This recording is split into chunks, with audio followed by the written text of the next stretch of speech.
It's Kim. I just wanted to show you, I went on a little foraging hunt today. I went through my garden and I found a few things. We're getting kind of very lean on fresh veggies here. So I wanted to go see what I could find, and I found a couple interesting things. My my chives are starting to pop up, so I have some fresh green chives. And every year I let my garlic go to seed, a couple of them, and I see some garlic is starting to pop up, so that's fresh. What I'm going to do in a couple of days, I'm going to go out there and I'm going to thin it out. I have a huge patch, probably about 6 or 8 inches across, that's all gathered together, and I'm going to go replant them all. I'm going to go clean up one of my garden beds and plant them so they'll grow out. Now, because these were more like a seed, they're not going to get huge heads this year, but they'll get big enough that they'll be edible, or I can transplant them again in the fall, and next year they'll be really huge, full-size garlic bulbs. But the only other thing I can find right now is some dandelion greens. I'm not a huge fan of them, but I'm going to add some of those in with the little bit of lettuce I have left for a salad for dinner, and I'll make a fresh dressing for them. So what I do with those, because I really don't like bitter, is I'm going to soak them in some water for probably at least a half hour. That way, if there is any bitterness in them, it'll draw a lot of that out. And that works really well when your lettuce is getting a little old and starting to bolt in the, in the late spring, early summer. You can get some of the bitterness out if you soak them for a while. Yeah, you'll probably yell at me and say, oh, that takes out a lot of the nutrition, but hey, I'm still going to be eating them, which is better than nothing, because if I'm going to eat bitter, I won't eat it. This way, I know I will. So anyway, when I get a few things together, I will show you a nice little salad that I'm going to make. This is actually going to be more than one because my brother won't eat it. There's no way in God's green earth he will eat dandelion greens, but anyway, I just thought I would show you that, go look around outside. Now, I know this is totally safe. I don't use any chemicals whatsoever in my yard, so I'm perfectly comfortable eating any dandelion greens. I went to an area that my animals, I don't have my pigs pooping on it or anything like that. So anyway, and I'm going to wash them very well. I'll add just a touch of vinegar to it in a second here and let it draw off the bitterness. But I just thought I'd encourage you to try something different. If you don't like it, it didn't cost me anything. Give it a try, what the heck. You may find that you like them. So anyway, that's the beginning of my salad. All right, I ended up not eating that for dinner last night. I just really wasn't that hungry. But I did go ahead and make a fresh salad dressing, which salad dressing is really easy. You use 2 parts oil to 1 part vinegar, and then I add a little bit of honey. So I put in here 2 tablespoons of olive oil, 1 tablespoon of organic apple cider vinegar, and then I put in some raw honey, just a little bit, about a teaspoon. I took the little piece of garlic and I grated it in here so it would, make a nice flavor, and I took some of the chives and I chopped them up. So that makes a fresh, and salt and pepper. That's it. That's all you really need for a salad dressing. So there's my dandelion greens.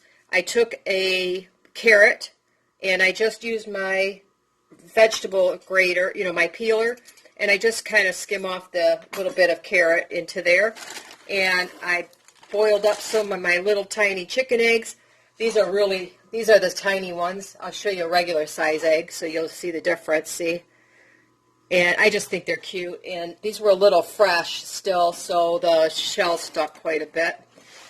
I'm just looking for some things I can add to my salad. Like I said, I'm getting kind of thin here, and this is actually, I didn't have it for dinner, so today's lunch.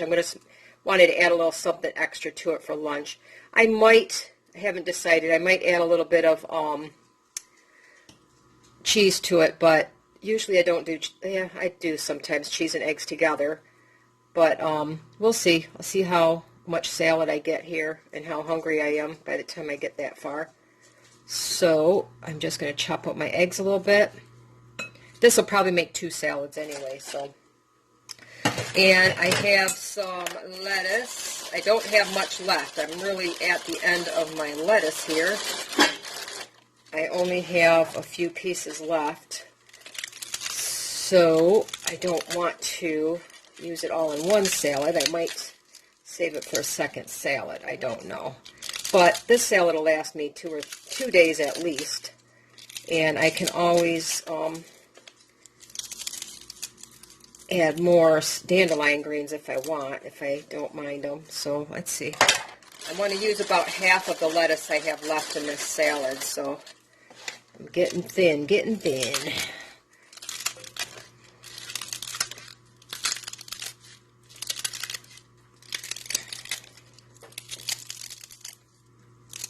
So that looks like a pretty good sized salad there. What do you think, huh? And yes, I do wash my hands before I cook. So for people that jump on me about not washing my hands, right now my hands are so dry from washing, it's ridiculous. All right, that looks like a pretty good ratio, and I still have about that much lettuce left, so I have enough for another salad or so. I'm going to take some of my fresh dressing. Now I'm going to get a fork. And that's about all I could find in the refrigerator. So let's give it a little drizzle. A little toss up.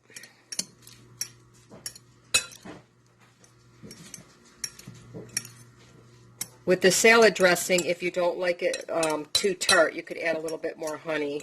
You could add some mustard to it, make like a honey mustard dressing. That would be okay too, if you like that. If you have ranch mix, you could add some of that. You know, you can add a lot of stuff to the salad dressing. So let's give it a taste here. Got some salad greens and dandelion greens.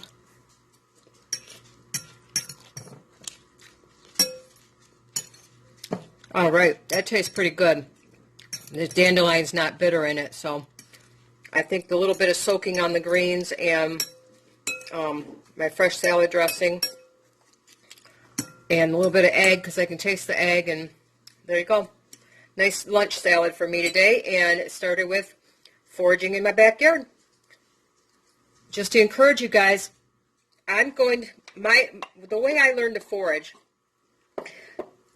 if you can pick one plant that you want to learn about per week, by the end of summer, you're going to know 25 to 30 plants. And if, you know, the worst case scenario happens and we run out of food in this country and we go on rations and all that kind of stuff, you'd be much farther off ahead than your neighbor, because you can just go, if you live in an apartment. When I lived in a mobile home, I didn't have anywhere to really go.